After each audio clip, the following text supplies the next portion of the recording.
Sometimes in our lives we all have pain, we all have sorrow,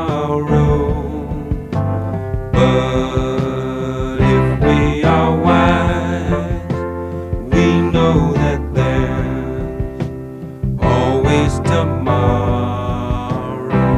Lean on me when you're not strong, and I'll be your friend. I'll help you carry on, for it won't be long till I'm gonna need somebody to lean on. Please swallow your pride if I have things you need to borrow, for no one can fill those of your needs that you won't let show. You just call on me, brother, when you need a hand. We all need somebody to lean on. I just might have a problem that you'll understand. We all need somebody to lean on. Lean on me when you're not strong, and I'll be your friend. I'll help you carry on, for it won't be long till I'm gonna need somebody to lean on. You just call on me, brother, when you need a hand. We all need somebody to lean on. I just might have a problem that you'll understand. We all need somebody to lean on.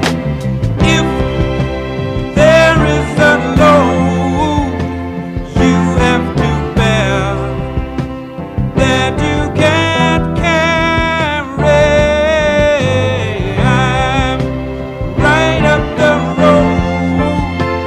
I'll share your load if you just call me. Call me if you need a friend. Call me if you need a friend.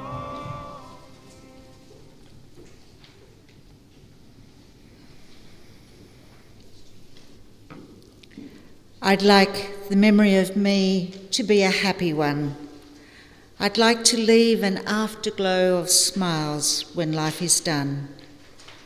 I'd like to leave an echo whispering softly down the ways of happy times and laughing times and bright and sunny days. I'd like the tears of those who grieve to dry before the sun, and keep the happy memories that I leave when life is done. Ladies and gentlemen, we've come together this afternoon to commemorate and honour the life of Filomena Pearn, Phil, as she was known to many, to express our love and respect for her, and to bring some consolation to her family, who are deeply saddened by her passing.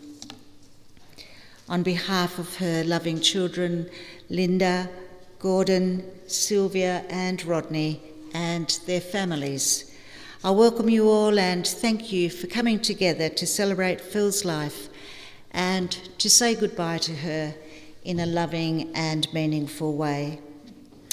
I also welcome all those who are watching online this afternoon, especially Phil's family in Italy and Switzerland. At the conclusion of this service, the family warmly invite you to stay with them here to enjoy refreshments and share your memories of Phil before we head to the Wynyard Lawn Cemetery at 3:30 for her interment. You are all here today because you have one important thing in common. Your lives have been touched by the good fortune of having known Phil. Today we will reflect on her life that will have affected you in different ways and will mean different things to each of you. Most importantly, this is an opportunity to share memories of the life and personality that was Phil. Devoted to her late husband David and her family, she was strong, forthright, determined, and connected with people from all walks of life. You may feel some sadness today, but it is important to remember the good times and know that grief is a natural emotion when we lose someone we love, and ultimately remembering the good times will help bring the smiles back again. Phil's 82 years were lived with spirit and determination, which allowed her to live the best life she could, sometimes in very tough times, and it allowed her to be the best person she could be. Phil loved working in her garden, producing an abundance of fruit and vegetables, tirelessly preserving and freezing, generously sharing with family and friends. As an accomplished cook, nothing was ever wasted. Her food was always greatly enjoyed and appreciated. Linda, Gordon, Sylvia and Rodney, and your families. Your mother is the whisper of the leaves as you walk down the street. She is the smell of certain foods you remember, flowers you pick, the fragrance of life itself. She is the cool hand on your brow when you're not feeling well. She is your breath in the air on a cold winter's day. She is the sound of the rain that lulls you to sleep. She is the colours of the rainbow. She is Christmas morning. Your mother lives inside your laughter. She is the place you came from, your first home. She is the map you follow with every step you take. Nothing on earth can separate you. Not time, not space, not even death. Phil's family meant the world to her. As the grandchildren came along, she took great pleasure spending time with them, harvesting, cooking, playing card games, knitting, and just having fun with them. In Phil's home, she made people feel welcome and included, whether it was a cuppa and a chat or to sample other culinary delights. She enjoyed the company and good humour of people that she was connected to in her life, endearing herself to many around her. The story of her life has been written lovingly by her children, who will now share it with us. Gordon, Sylvia, Rodney and Linda. Thank you. Come together? Yeah.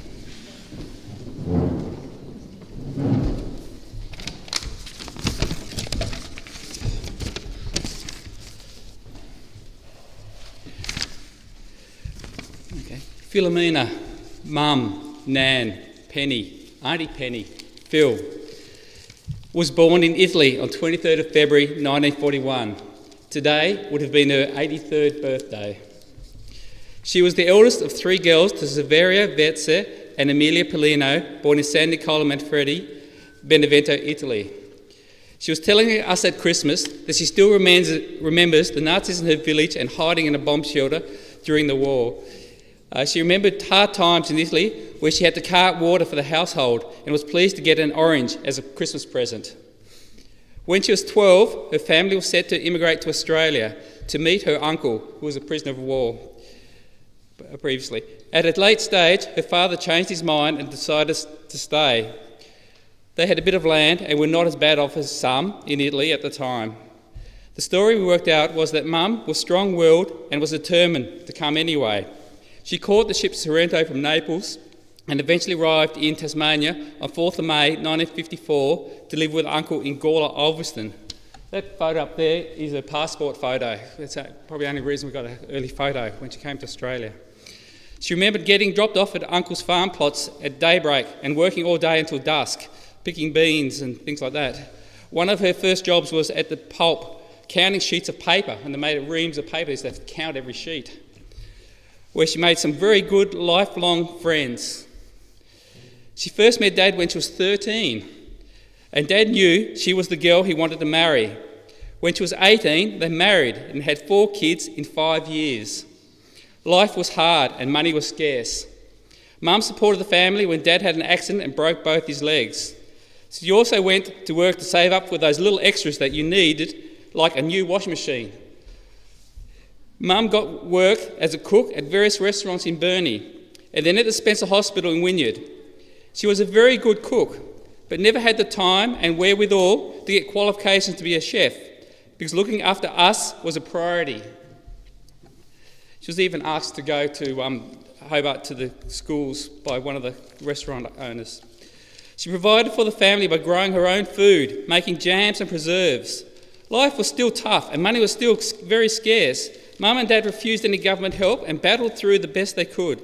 She was an excellent forager, gardener and cook. She always made or grew extra so she had something to give away or feed others or visitors. She was strong and adamant too. Education was very important to her and she pushed us to get the best education we could. We know she was very proud of us getting a good education and supporting us, and she was always there when we needed her. Thank you very much. Hello. Happy birthday, Mum.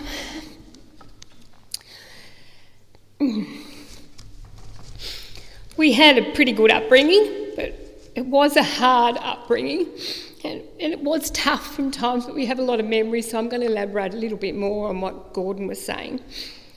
Mum and Dad, they both worked, and they did shift work right from the day that they got married, before that.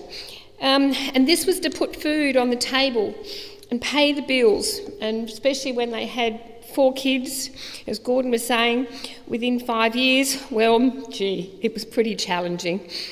We had our sibling fights, but we also had a lot of fun together, and that's the parts we like to remember the most. I just remember things like Mum and Dad, they were always saving. They never had a lay-by. They always saved their money. They taught us to save money and then buy it. All their pennies would go into what they were aiming for. One fond memory is the Austin 1800. Well, they purchased that. And those days you didn't have to have a seatbelt, so the 4 of us just cram in the back, wind up the windows and just get squashed in the back, bellowing out songs. Mum used to just love the Seekers, for instance. And we'd bell out things like, when Dad was, obviously at work and she was looking after us. She would only just learnt to drive not so long before that. Anyway, so she'd belt out songs like, we'd sing rock and rollin', riding out along the bay, all bound for Morningtown, many miles away. And I think that memory is like wishing, we were probably in a better spot than we were. We also sang riding along on a push bike, honey, when I noticed you. And I think Mum remembered that because that's when she met Dad. And I think that's a special song to her as well. And we just used to bellow things out like that, and we'd love it. That was a special moment. Being a busy working mum and doing shift work and just trying to, make ends meet, I remember just going to the shops and, all of us in the back of, say, the Austin 1800 or whatever car we had at the time, the groceries with 4 little kids to get out and go and get the groceries with 4 kids in the supermarket at one time. Can you imagine that? Well, no. So she would leave us in the car, all to our own devices. Well, there was some strife there because we unwound the windows and we would yell out the top of our voice and being very, very rude. My goodness, some of the language we did use was probably not good. And Mum obviously didn't hear it, thank goodness. We would have been in all sorts of trouble. But she would just, when we see her come, we'd wind up the windows and I think she knows that we were yelling out to some people being a bit obnoxious. But she turned a blind eye to that. Speaking of blind eyes, another lovely experience. Dad bought 3 small Lord cars. They were very little. He used to drive them along the footpath. They would fit on a footpath. He bought them for $100. Mum was not impressed. I think Mum didn't even get permission, Mum's permission was not granted in that. I just think he copped a lot of trouble when he brought these 3 cars home. But Gordon and Rod thought they were great. We had the block next door, which was a bumpy paddock at the time, and which is now where Mum last resided, our next door block, which is now with her home. And once, I think Norton and Rhea, they often visited, thank you Norton, who's with us today. They would visit and Mum and Rhea would be chatting in the kitchen with the windows open, and Norton would be chatting, 200 metres away with Dad, and Gordon and Rod are bouncing up and down and driving along, and she just went, "Oh my God!" and closed the blind. Blind, yes, turned a blind eye. Horrified, shocked, but just, thought, oh my goodness. Yep, just kept on cooking tea and chatting to Rhea and hoping the boys were going to at least be safe. Anyway, as Mum and Dad were shift workers, we all had little jobs to do, and one in particular I do remember was, and it was my favourite because it was to do with food, was preparing school lunches. So on Sunday night, the job was to cut all the lunches for the 4 of us for school, put them in the freezer. So I did love this because Mum used to just come up with ideas and give us recipes that, pâtés and dips, which was beyond, that time in recipe culinary circumstances. One of them, I might add, that Rod remembers greatly was the lettuce and Marmite sandwiches. But anyway. Not good frozen. Not good frozen. Oh dear. Anyway, sometimes Mum would come home from cooking at the hospital in her pink, in her pink and stripy uniform, only just to manage to say hello to Dad before he actually had to leave to go and do his afternoon shift. And we wouldn't see him, because obviously he knocked off very late. Or he'd do the night shift, which must have been terrible just to go to work, like 9 o'clock and come home early in the morning, 6 o'clock, head to bed. Anyway, it seemed always as a juggle, and money was always a struggle. Although you don't realise it until you grow up, probably, about some of these, that bit in life. I even remember when I was about 8 and her working at the local fish and chip shop on a Friday night until midnight to keep the money coming in. She was the budget person. She was the centre to do all the things, you have to do as a family. And so she wouldn't knock off sometimes until midnight. So I just remember missing my mum when she was working.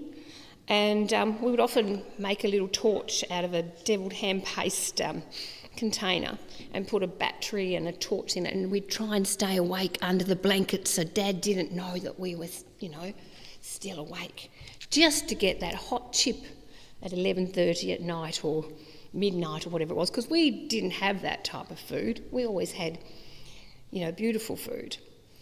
But we thought it was our treat, and even though it was very late, she always did smile when she came and gave us our chips if we were still awake.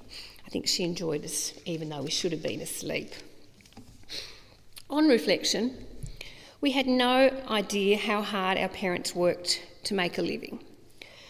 It probably wasn't until we all went to uni and had to pay our own way to realise how hard working life can be. And they always tried their best and pushed us to get a uni degree so we wouldn't be working like they did. And it was at uni appreciating all other things that Mum did, like cooking, growing vegetables, starting things from scratch. The Mediterranean way. I didn't realise that until we'd actually come of age. She used to bring down to us in Hobart the jars of preservatives, as Gordon mentioned, the homemade tomato sauce and relish, the fresh vegetables, and it just brings back all the memories of what she was. She always did things from scratch, and she always lived a healthy lifestyle. And I can say that the get-togethers with family over the years has been great. The Easter breaks and Christmas and the big get-togethers, the more of us that were there, the more exciting it was. The gatherings and Mum's food will always be treasured, as she's taught me to make food from scratch. And even though she didn't have the Nonna name, I'm sure she would have liked to have been called Nonna. I have taken that from her, and I'll have a responsibility as a Nonna to cook from scratch and welcome anyone to my table. And I thank her for that. I would just add, as a last thing, which is the most beautiful thing, to be a Nonna and have grandchildren myself, with another one on the way. So it'll be my 3 grandsons and 1 granddaughter on the way soon. I would just like to say how much Henley and Marlon enjoyed my mum's company in the garden and the photos that we can now reflect and remember, because she enjoyed picking stuff with them, eating it just there. I can just see with the little tomatoes and putting them in their faces.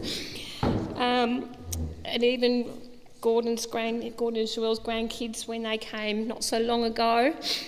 And these guys here as well, just picking the fruits, eating it, and even sometimes you just pick those vegetables and you go up, like we did about 2 weeks ago, making corn fritters from the corn she just grew, chopping the tomatoes to make a beautiful tomato olive oil salad. It was those special moments that we will remember. Thank you, Mum. And happy birthday once again. I'm sure you're happy to be where you are now.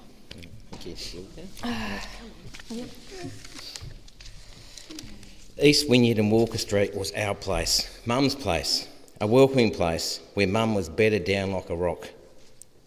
She didn't feel like the need to travel or have adventure. Most of her travels had a purpose. She only travelled to see family or friends. I think it was the memories, the garden and the hard work of making her home why she was so adamant she was going to stay at Walker Street no matter what. She went out and left Walker Street for a little while. She came back. She was right there to the end. Mum always welcomed people to her home, in her house. And as you're aware from all these conversations, food and her garden was the centre of her life. It was many visitors that used to visit, and a lot of the tributes that have come in from my work colleagues when we were around. We used to do work trips around the state. We used to pop in just for a visit while we were on a field trip. We had the research boat and the car, just popping in for a cuppa. It was really hard to get out of there by just having a cuppa. Often my friends and the tributes of coming, they just came out, like I had a friend yesterday said, I've got your mum's upside down pear cake or something. It was always challenging. You could not get out of there without taking something. It was almost embarrassing, and I think we've got those traits today. Cuppa and biscuits, which often extended to tea. The biscuits were yummy, lovely, but Mum wasn't one for presentations. If you've seen Mum's Bicky tin, the Bicky tin was gold, pretty worn out, had a white lid. What was on the top? It said lamb livers. I didn't know when I was a kid that was not the thing to have, especially when I have vegetarian friends to pop in, and even now when I feel a bit squirmish. I don't like lamb livers, but I love those biscuits. I don't know who's going to get the lamb liver biscuit tins, but if anyone wants to put a bid on them, we'll be open to those.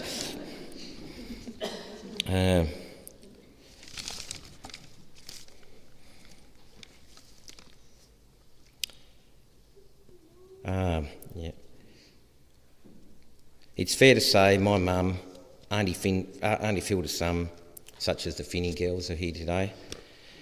Auntie Penny, my dad's cousins, who she had a big influence on, really influenced and guided our lives. And the biggest influence, and Linda will talk about probably gardening and food again because that's the flavour of it. The biggest influence Mum and Dad had was provided where we lived. How lucky were we to live near the beach at Wynyard in our little playground. We had so much fun, and I see my mate Dean over there. We got in so much trouble. We were right near the beach, the golf course and the farmland. This was fun for us, but only now I can imagine Mum's anxiety, and my mum did suffer anxiety. I want that known.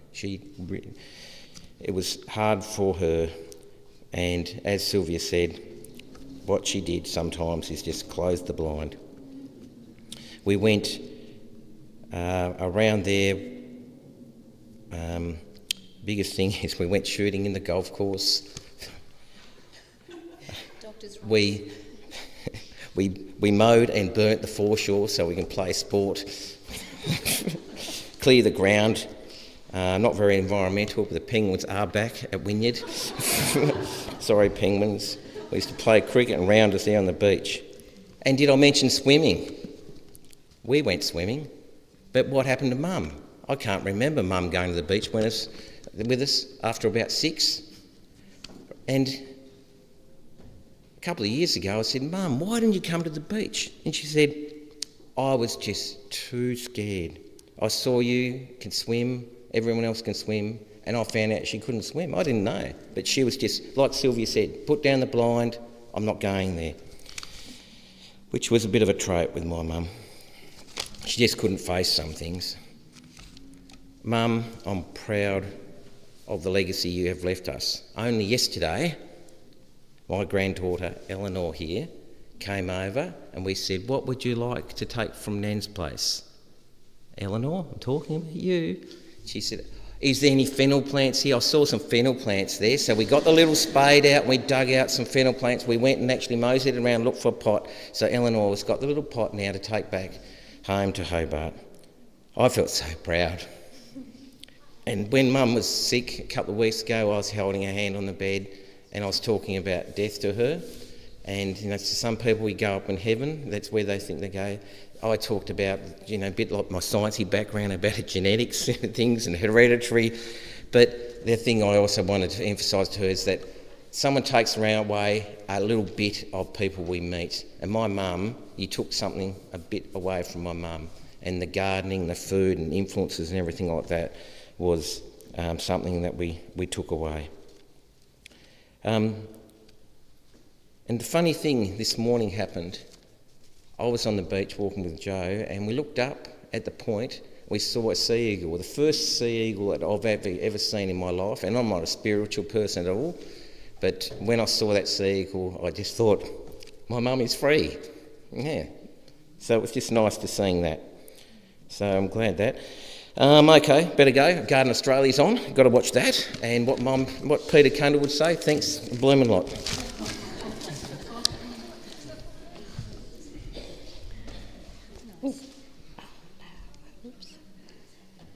Sorry, just wait a moment. I'll just gather my glasses.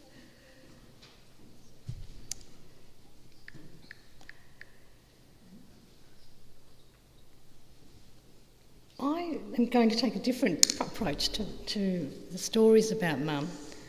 I would like to speak on behalf of Mum, in honour of Mum, and to express my gratitude, our gratitude, heartfelt, to all of you, family, friends, neighbours and workmates, and the many people in the local community for your care and support. You all meant a lot. Well, you mean a lot to us, and you meant a lot to Mum. Though Mum showed incredible courage, independence and determination, she always gained comfort and strength from others. She knew that when she was anxious and vulnerable, she had people who she could trust and rely upon when she needed you, she needed you most, especially over the past 17 years, living on her own. You all made her feel safe and secure. Mum made a point of staying closely connected with people who mattered to her in her life, to her sisters, Gerardina and Nicolina and her family there who are watching, and her family here, Nick, her cousin, who was more like, Mum says, a younger brother.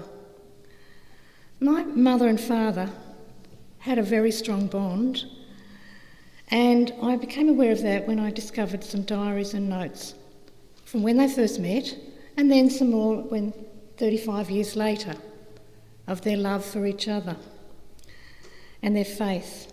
I also found that poem, Be Strong, that's in the tribute.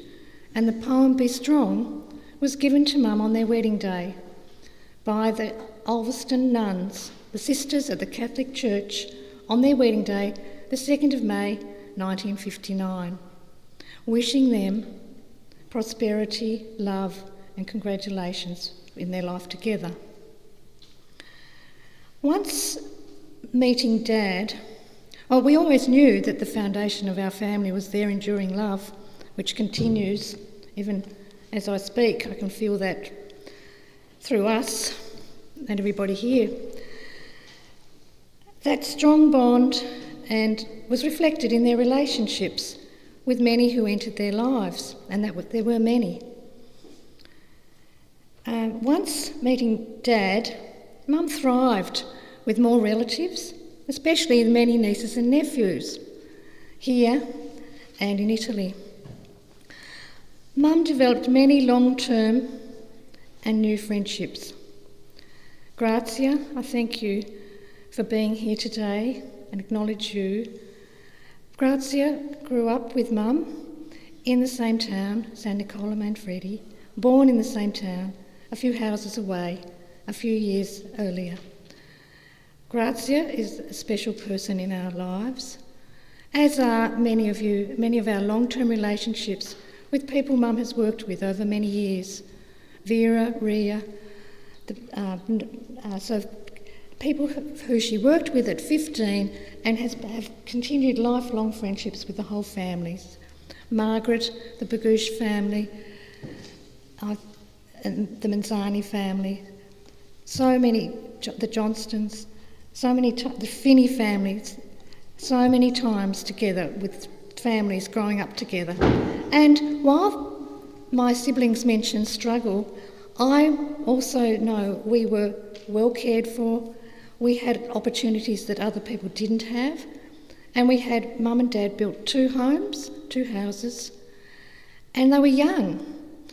And Mum was also talking about her relationships with the sisters at the Catholic Church, they taught her shorthand and typing So she was quite accomplished and had that opportunity of an office position and chose,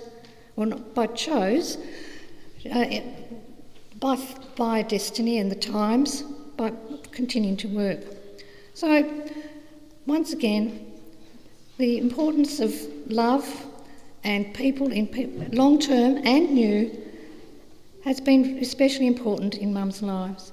So many opportunities, long-term and new friendships, even recent neighbours moving into our neighbourhood. Mum feels comfort from having you there, and the connections that she builds or recognises to other families or people she knows. Everybody's important to her. She shared many good times with us. There were parties. My 18th, we had about 25 people sleeping over, and I don't know, the street, David, if you remember, when we were all at college, probably there were a lot of parties around Burnie and the West Coast and places where people ventured, and these were times that Mum and Dad, as they grew older and had more time, were able to enjoy with us and celebrate with us the weddings and other special occasions she really enjoyed. I appreciate and thank my mother for everything she has done for us, and there are so many memories that I will cherish, and I thank you all for being here today. And the photos and the songs will probably speak more about some of those good times. Thank you. Thank you.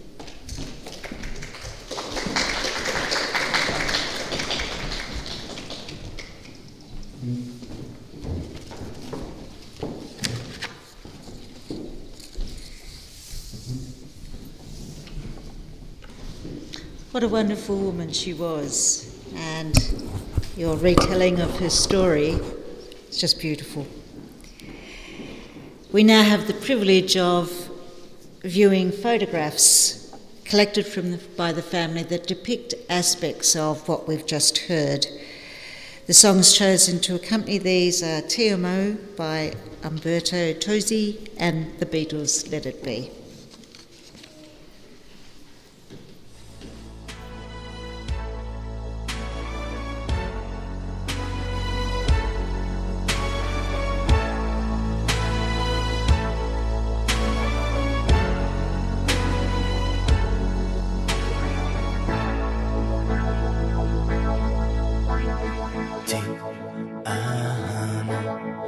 Solo ti amo, in aria ti amo, se viene testa vuol dire che basta, lasciamoci ti amo, io sono ti amo, in fondo un uomo che non ha freddo nel cuore, nel letto comando io, ma tremo davanti al tuo seno, ti odio e ti amo, è una farfalla che muore sbattendo le ali. L'amore che a letto si fa, prendimi l'altra metà, oggi ritorni da lei, 1 maggio. Coraggio, io ti amo e chiedo perdono, ricordi chi sono, apri la porta a un guerriero di carta igienica e dammi il tuo vino leggero che hai fatto quando non c'ero, e le lenzuola di lino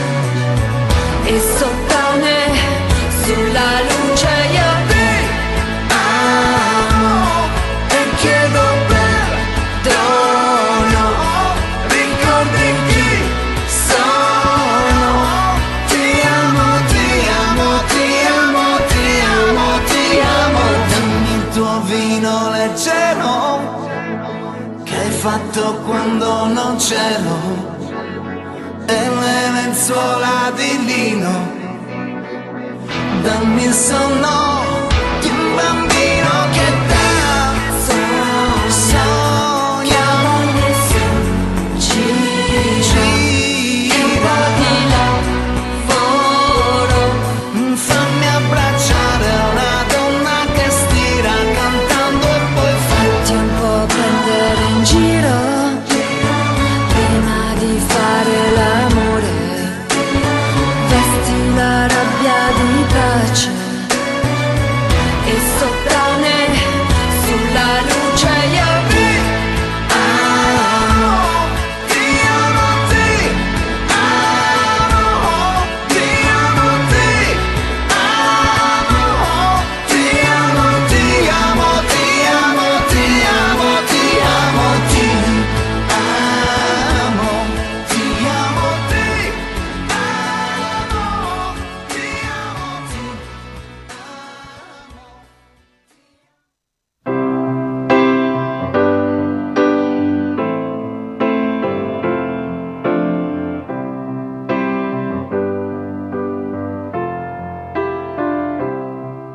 When I find myself in times of trouble, Mother Mary comes to me, speaking words of wisdom, let it be. And in my hour of darkness, she is standing right in front of me, speaking words of wisdom, let it be. Let it be, let it be, let it be, let it be. Whisper words of wisdom, let it be. And when the broken-hearted people living in the world agree, there will be an answer, let it be. For though they may be parted, there is still a chance that they will see. There will be an answer, let it be. Let it be, let it be, let it be, let it be. Yeah, there will be an answer, let it be. Let it be, let it be, let it be, let it be. Whisper words of wisdom, let it be.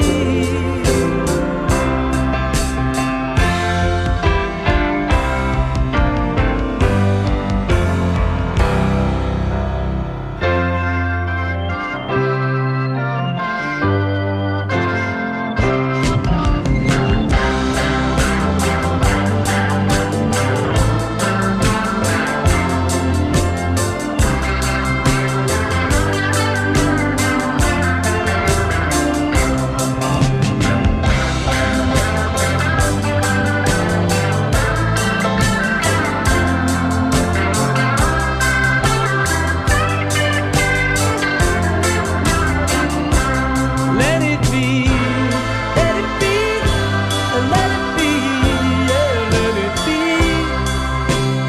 Whisper words of wisdom, let it be.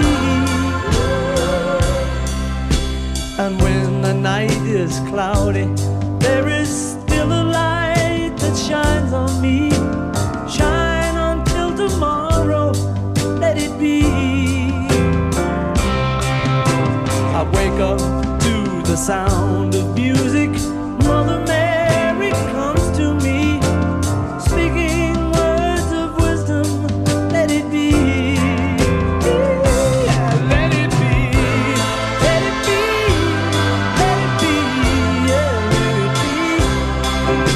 Oh, there will be an answer, let it be. Let it be, let it be, let it be, yeah, let it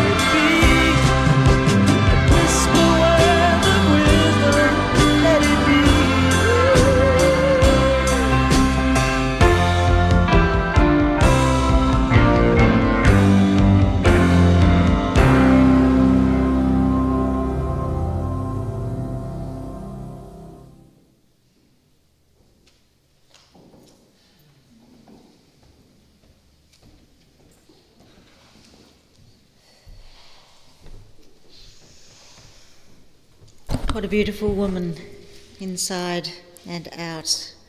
Such beautiful memories to cherish. We have several tributes this afternoon, and the first have been sent by family and friends in Italy and Switzerland, and Alex is going to present them to us, and then Sophie is going to present on behalf of the grandchildren.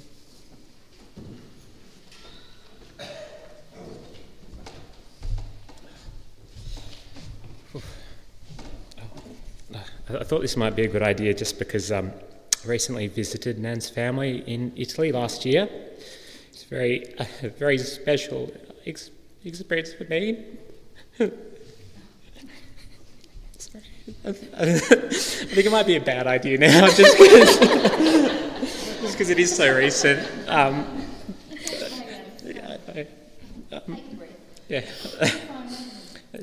Just express my gratitude for that experience for the family over there, and also having Nan on the iPad to connect in that way. It was very beautiful, so sending my love to them. This is from Antonio, Nan's nephew, on behalf of her sister Nicolina and their family, Daniela and Sara. We know today is a very sad day for all of us, but we have to be strong. We are there with you, and we send you all the love. Say goodbye to Aunt Filomena for us. She will always be in our hearts. Aunt Nicolina has also organised a mass in the Benevento area for Aunt Filomena, which is very special as well. From Biagio and Saverio Bruno, who are her other sisters, Gerardina's children. I heard about your loss, and we try to bring you our support. Deeply grieved, we extend our deepest and heartfelt condolences to family. Sincerely, Biagio and Saverio Bruno, on behalf of Zia Gerardina, Zio Giuseppe, and our families. From Franca and family, who live in Switzerland and have visited multiple times, our deepest condolences to you and your family. Our thoughts are with you. We hug you tightly and send you all lots of love from Switzerland. And from Amelia Rocco, who is also Nan's nephew, niece. Sorry. Abbiamo saputo di zia Filomena. Ci dispiace tantissimo, vi diamo un forte abbraccio a tutti. Which roughly translates to, we heard about Aunt Filomena and we're so very sorry, and we give you all a strong hug. Thank you.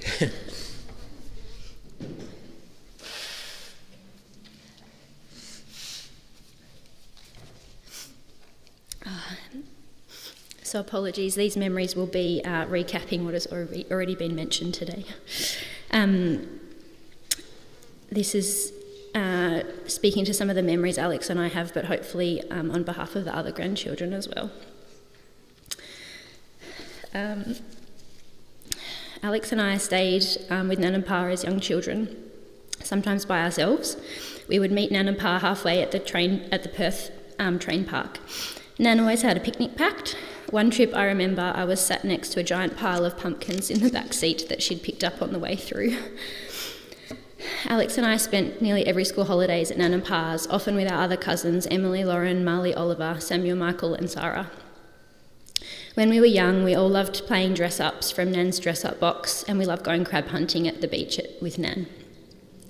Nan would read us bedtime stories from her large collection of golden books. Donald Duck, Huey, Dewey and Louie was a favourite of Alex and I's.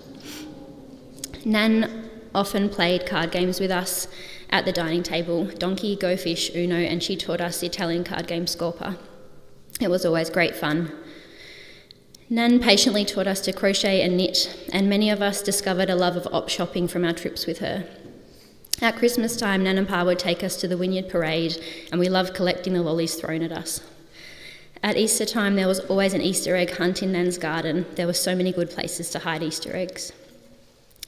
We have special memories of all the produce from Nan's garden. One in particular is Nan's raspberry and strawberry patches. We love picking and eating berries, but not many made it upstairs for dessert when we were tasked with picking them. Cooking with Nan was always great fun. She taught us lots about food cooking and gardening. As you've already heard today, Nan made amazing biscuits and slices. Yo-yos were a favourite of the grandkids. When we first arrived, it was a race to see what treats were in the biscuit tins, and as Rod said, it wasn't until I was older that I realised they were the old frozen lamb liver tins too. Nan's jams, preserves were highly sought after amongst all of the family. Some were tomato sauce lovers, others loved mayonnaise and relish, and some couldn't get enough of her jams and marmalade. We always enjoyed the meals Nan cooked. Nearly everything on the plate was from her garden.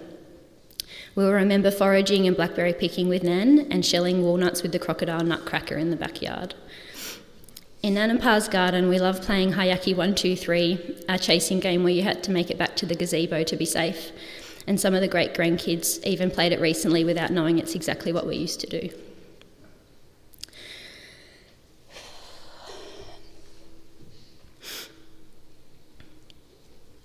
Our most favourite times were when all the family would come to visit during holidays and Christmas or Easter.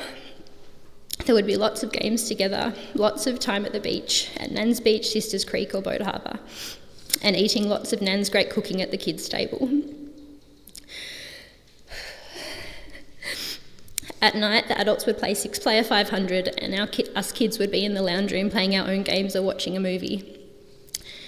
Nan and Pa and the house at 7 Walker Street will always be a special place to us.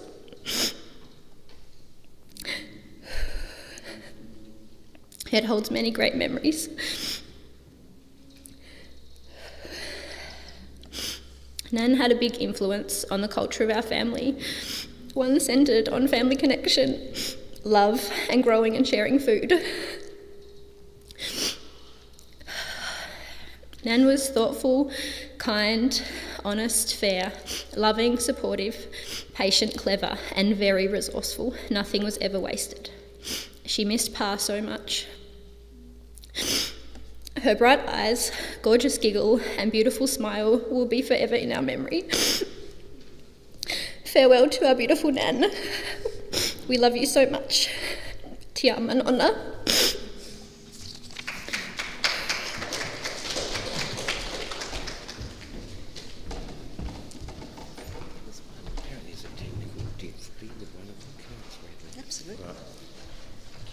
Kenny's. Yeah.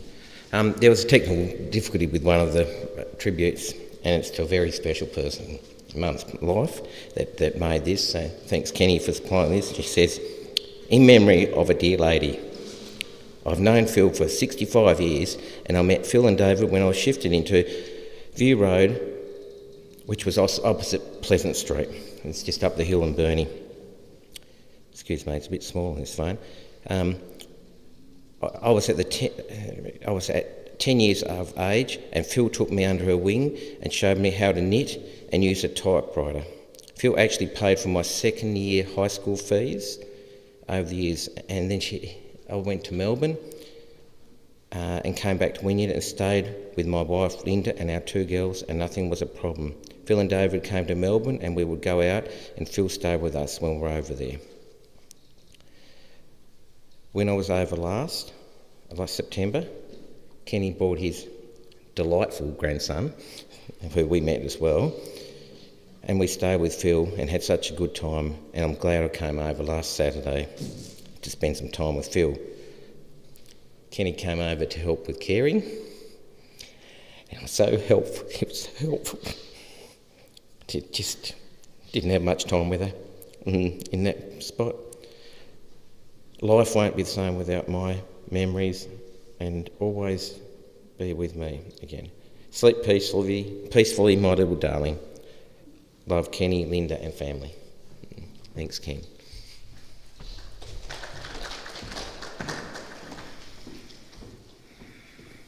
Thank you all. Such beautiful tributes, and it's always very special to hear memories from grandchildren. Those special times that you had, Sophie, and as hard as they were to tell us about, you've got them in your heart now forever. Very blessed that you were. So this afternoon, we've had a special glimpse into the life of a wonderful woman, independent and loyal, protective, kind, caring, hardworking, dedicated, determined, a woman who loved people and they simply loved her. As we celebrate her life, we can take satisfaction that Phil has been and still is and always will be a part of our life. Her legacy lives on in her 4 children, 9 grandchildren and 8 great-grandchildren. As you live your life, do so enriched by having known Phil. Look beyond the sadness of today and recall your most joyous memories. Cherish your family and friends, for they have the capacity to give you the greatest comfort and happiness. Live your lives to the full, to the benefit of all those around you, as Phil would have wished you to do. We pause now to have refreshments and share stories and memories of this lovely lady before taking Phil on her final journey to the Wynyard Lawn Cemetery, where she will be laid to rest with her adored husband, David. Would you all please stand?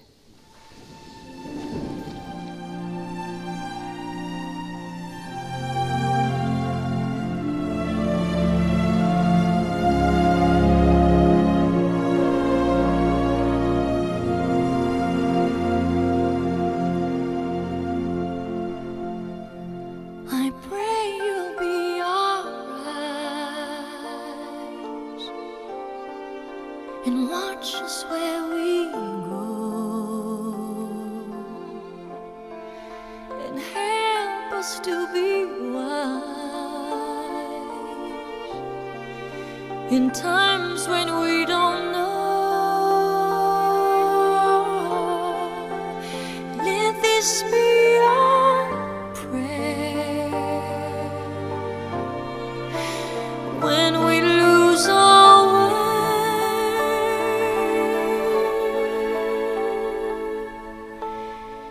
Lead us to a place, guide us with your grace, to a place where we'll be safe. La luce che tu dai I pray we'll find your light nel cuore resterà and hold it in our heart. a ricordarci che When stars go out each night, l'eterna stella sei nella mia preghiera. let this be our prayer. Quanta fede When c'è shadows fill our day,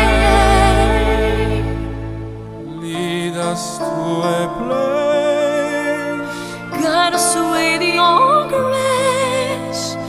Give us faith so we'll be safe. sogniamo un mondo senza più violenza, un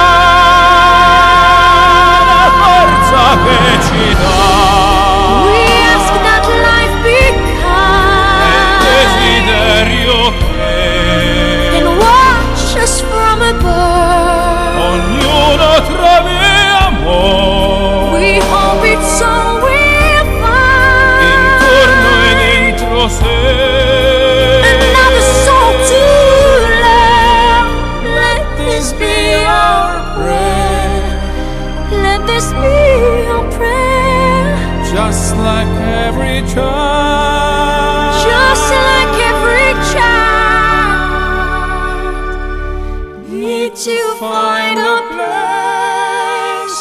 Guide us with your grace.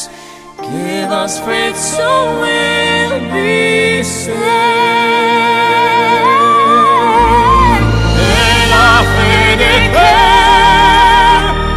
hai acceso